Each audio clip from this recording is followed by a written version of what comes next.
Assalamualaikum warahmatullahi wabarakatuh. Apa kabar sahabat kampus semuanya? Mudah-mudahan sehat dan selalu bersemangat ya. Alhamdulillah, puji syukur kehadirat Allah Ta'ala dan salawat serta salam bagi Rasulullah Muhammad SAW. Jumpa lagi dengan saya di channel Hari Akademisi. Ini adalah video pembelajaran mata kuliah metode penelitian untuk kajian ke-14, interpretasi data di dalam penelitian. Pada video yang lalu, kita telah mempelajari tentang pengolahan data dalam penelitian, di mana terdapat perbedaan antara pengolahan data atau pengolahan bahan hukum secara kuantitatif dan kualitatif. Pengolahan data secara kuantitatif terdiri dari coding data, data entry, data cleaning, dan data output terhadap jawaban yang ada di dalam kuesioner yang sudah kita dapatkan. Adapun pengolahan data kualitatif dapat menggunakan coding yang tentunya berbeda dengan coding kuantitatif ya. Coding terhadap hasil wawancara mendalam dan observasi yang kita lakukan. Selain itu, turut disinggung pula pada video yang terdahulu tentang teknik-teknik analisis yang dapat dipakai sesuai dengan kebutuhan penelitian. Saya sertakan linknya, link video pembelajaran metode penelitian hukum spesifik kepada teknik-teknik analisis. Silahkan nanti disimak ya. Oke, kita masuk ke poin B, interpretasi. Apa itu interpretasi? Interpretasi adalah proses penemuan suatu informasi dan atau fakta berupa jawaban yang menjadi inti dari hasil kegiatan penelitian kita. Penelitian kuantitatif dapat menggunakan 3 macam analisis, yakni univariat, bivariat, dan analisis multivariat dalam proses analisis data. Sedangkan penelitian kualitatif menekankan cycling proses pengulangan sebagai jalan untuk memperoleh hasil interpretasinya. Nah, di sini terlihat lagi ada perbedaan antara kuantitatif dan kualitatif. Maka penting bagi sahabat kampus semua untuk mengidentifikasi dulu karakteristik jenis datanya data apa dalam penelitian yang akan dilakukan itu, sehingga tepat memilih teknik interpretasinya nanti. Kita mulai di penelitian kuantitatif dulu. Baik, ini adalah interpretasi dalam penelitian kuantitatif. Ada 3, univariat, bivariat, dan multivariat. Univariat merupakan analisis yang dilakukan terhadap satu variabel saja. Jadi analisis univariat ini biasanya digunakan untuk kepentingan mendeskripsikan. Tidak ada perbedaan yang signifikan antara interpretasi terhadap grafik dengan tabel frekuensi, misalnya dalam tabel berikut ini. Nah, berdasarkan tabel ini dapat kita interpretasikan bahwa terdapat 78,5% responden berjenis kelamin laki-laki dan hanya 21,5% responden yang berjenis kelamin perempuan. Prinsip dalam melakukan interpretasi data adalah melihat persentase terbesar dari data yang ada. Satu hal yang perlu diingat, sebaiknya kita selalu memperhatikan kolom valid persen, sebab ia menghilangkan kategori yang dianggap missing values. Nah, jadi interpretasinya hanya singkat saja poinnya yang kita dapat, karena tabelnya juga singkat ya. Kemudian analisis bivariat. Analisis bivariat merupakan analisis mengenai hubungan antara dua variabel, baik simetris maupun asimetris. Ia dapat digambarkan dengan menggunakan tabel silang.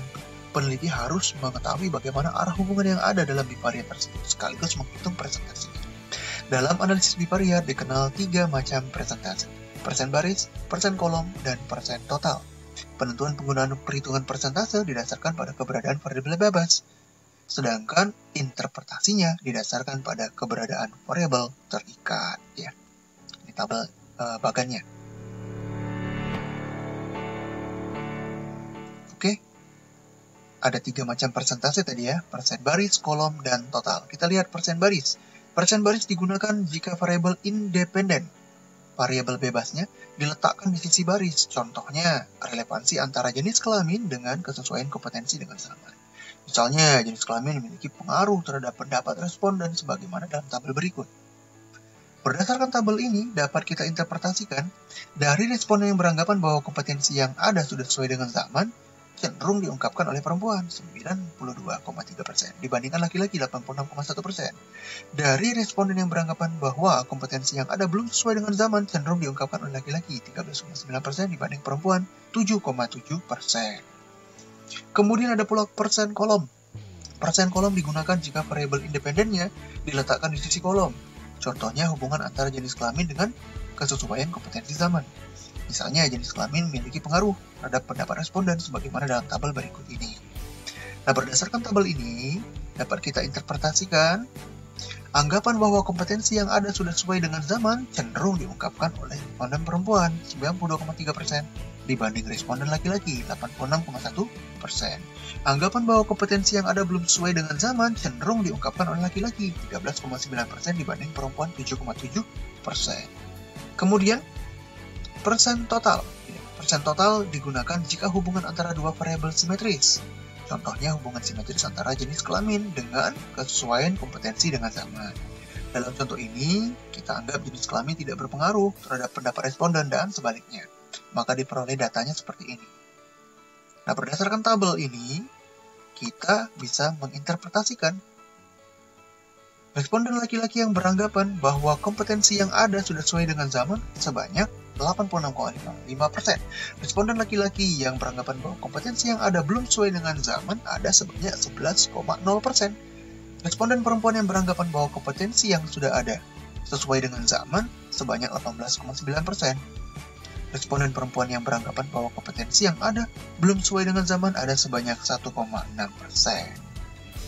Untuk diketahui, terdapat beberapa ukuran asosiasi dan korelasi yang sering digunakan dalam penelitian kuantitatif.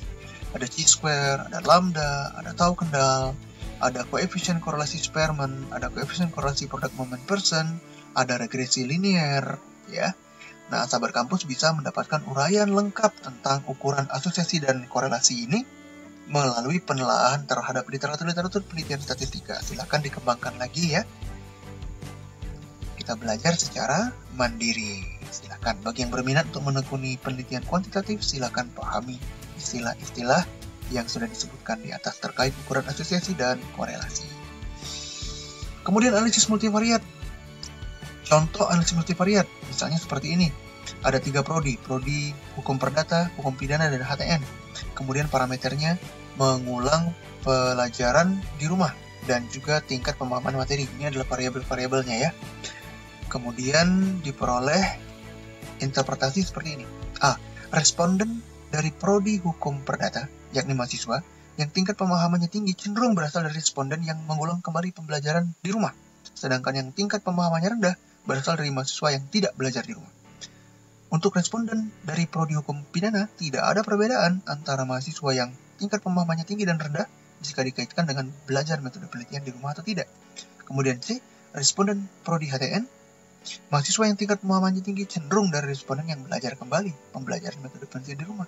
Sedangkan yang tingkat pemahamannya rendah berasal dari mereka yang tidak belajar di rumah. Ini gambaran, contoh gambaran tabelnya ya. Oke, lanjut. Kuantitatif sudah, kita masuk ke kualitatif. Interpretasi dalam penelitian kualitatif. Ya. Berdasarkan asumsi dasar penelitian kualitatif, maka pendekatan kualitatif menempatkan data atau menempatkan bahan hukum sebagai titik sentral dalam penelitian. Penempatan tersebut membuat proses penelitian kualitatif sepenuhnya mengandalkan pada dinamika dan variasi data. Implikasinya, peneliti harus menyediakan banyak kesempatan untuk melakukan revisi dalam setiap tahapan yang dilalui. Proses ini menjadikan penelitian kualitatif memiliki pola yang berulang-ulang. Dengan mengandalkan pola induktif, maka penelitian ini bertumpu pada bahan hukum yang terkumpul dan mengandalkan hasil analisis untuk kemudian berfokus pada terbentuknya atau memperoleh kesimpulan. Berikut bagannya. Jadi pengumpulan data dan analisis data terus berjalan, ya, berulang, ya. Kemudian direfleksikan dengan teori yang ada sehingga mendapatkan interpretasinya nanti. Nah, sebelum kita melihat bagaimana cara interpretasi secara kualitatif, maka lebih dulu kita harus mengetahui karakter dari bahan hukum kualitatif itu sendiri.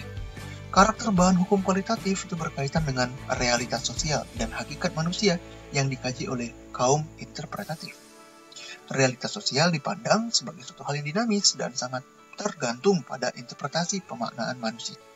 Padahal, interpretasi yang diberikan oleh setiap individu terhadap objek yang sama boleh jadi berbeda-beda. Untuk menggambarkan bagaimana ini bisa terjadi, saya bisa gambarkan atau ceritakan tentang 3 orang buta memegang gajah. Ada 3 orang buta yang memegang gajah, yang satu memegang ekornya, yang satu memegang telinganya, yang satu memegang kakinya. Pendapat pun bisa muncul berbeda-beda.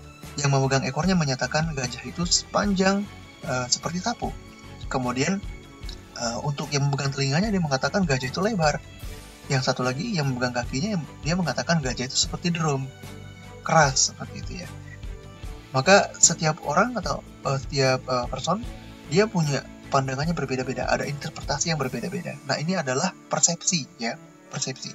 Ilustrasi di atas menggambarkan bahwa di dalam melakukan suatu interpretasi terhadap sebuah realitas sosial yang ada dalam masyarakat, selalu ada kemungkinan perbedaan interpretasi. Oleh karenanya, sudut pandang yang berbeda-beda itu perlu dilihat secara keseluruhan. Nah, manusia tidak mungkin menangkap realitas sosial hanya dengan menggunakan panca indera yang bersifat terbatas.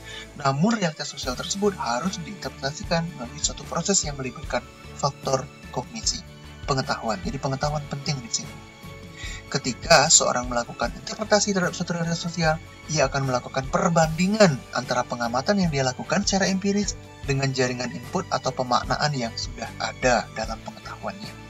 Jaringan input itu bisa berbentuk norma, ideologi, ataupun tradisi yang melingkupi realitas sosial. Keterkaitan tersebut pada akhirnya membuat penelitian kualitatif harus selalu memperhitungkan bahwa suatu realitas sosial yang ditangkap oleh suatu komunitas memiliki berbagai makna kognitif yang berkembang di dalam komunitas tersebut. Yang menjadi tugas peneliti adalah menemukan berbagai makna yang berkembang atas realitas sosial yang menjadi kajiannya itu. Dengan kata lain, suatu realitas sosial hanya akan menjadi arti signifikan jika dapat dilihat keterkaitannya dengan teori-teori interpretatif yang ada di dalam komunitas di mana realitas sosial tersebut ada. Mari kita perhatikan gambar berikut ini. Realitas sosial di suatu tempat, katakanlah tempat X, itu memiliki beberapa makna persepsi. Ada makna X, Y, dan Z. Nah, jika kita ingin menginterpretasikan, kita harus menguasai keseluruhan makna, kemudian direfleksikan dengan pengetahuan yang kita miliki. Ya. Nah, dengan adanya sifat dinamis pada karakter data kualitatif, maka peneliti harus melakukan analisis data dengan satu tujuan dasar, yaitu menangkap data yang cair secara akurat dengan menggunakan pola analisis secara bertahap. Berikut tahapannya. Tahap pertama, analisis data akan dilakukan bersamaan dengan proses pengumpulan data, proses interpretasi data, dan juga penulisan naratif reporting. Tahap kedua dilakukan ketika melakukan proses analisis data. Pada tahapan ini, peneliti akan melakukan proses reduksi dan interpretasi data. Pada tahap ini pula, sejumlah besar data harus diatur dalam beberapa pola, kategori, dan tema dengan sedapat mungkin menggunakan teori-teori interpretatif dari komunitas yang diteliti. Tahap ini disebut juga formasi konsep, di mana peneliti berusaha melakukan rekontekstualisasi dan dekontekstualisasi. Kemudian tahap ketiga, melakukan beberapa bentuk presentasi data yang dapat memudahkan pembaca untuk memahami kompleksitas gejala yang diteliti. Presentasi data ini dilakukan untuk menunjukkan hubungan antara kategori-kategori yang muncul dari data dan keterkaitannya dengan informasi, site, waktu, dan lain sebagainya.